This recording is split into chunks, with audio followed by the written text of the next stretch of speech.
Assalamu alaikum. Class 11th subject physics. Today our topic is law of conservation of linear momentum.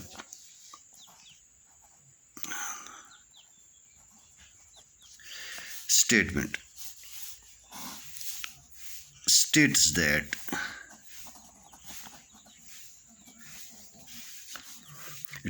that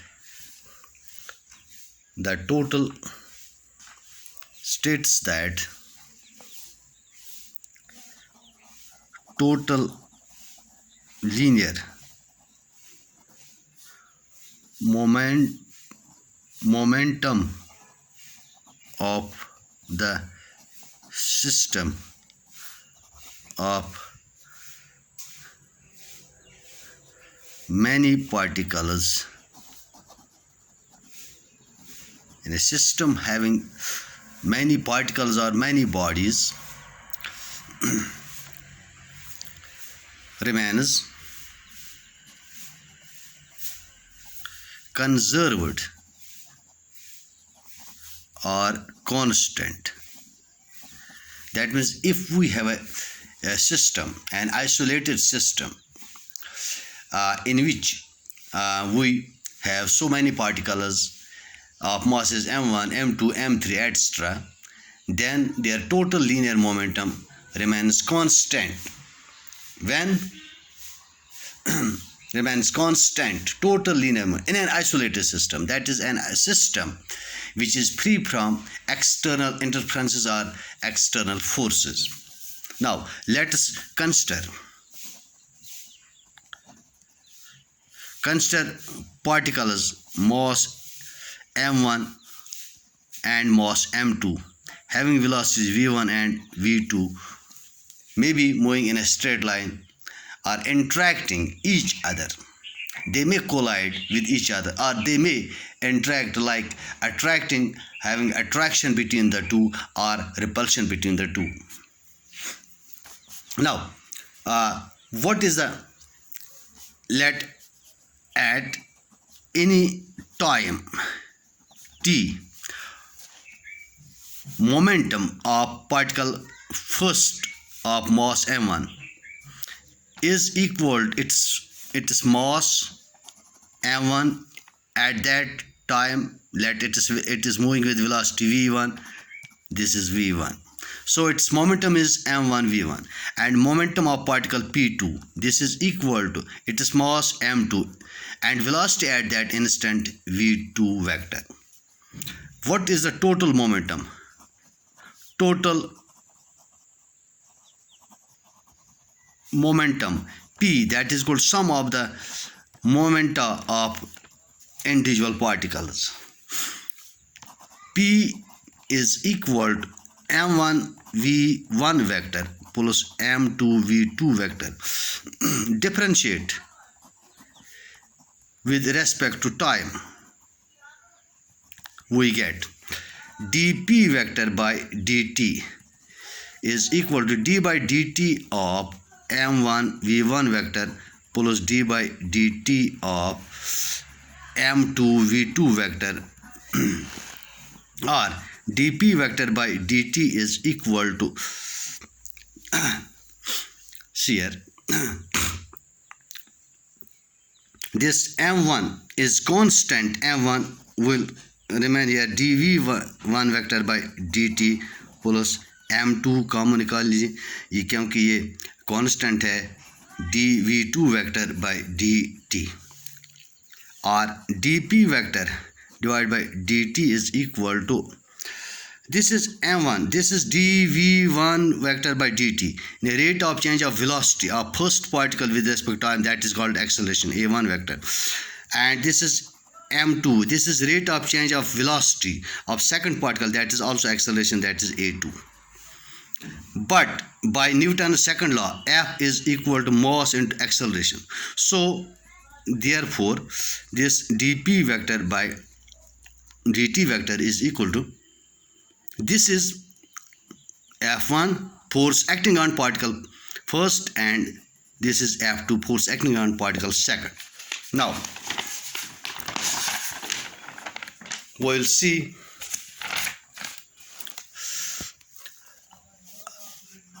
F1 vector is the force acting on M1.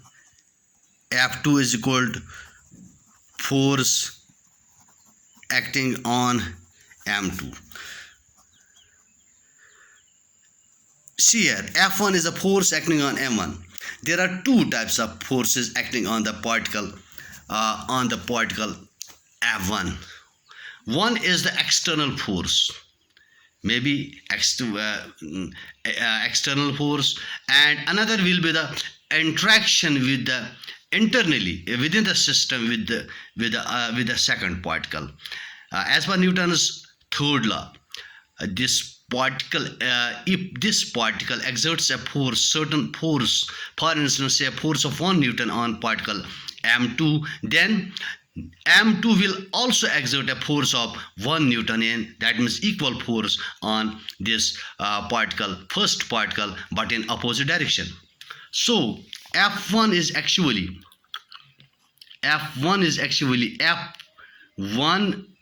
external, इसका external force भी हो सकता है, plus F21 force exerted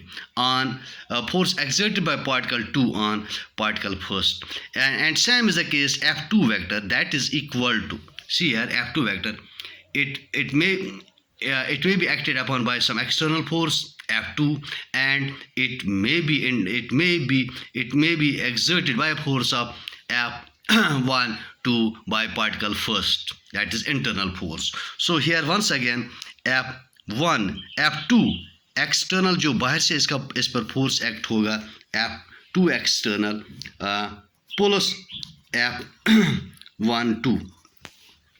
So total force on the system of two particles, that is this is equal to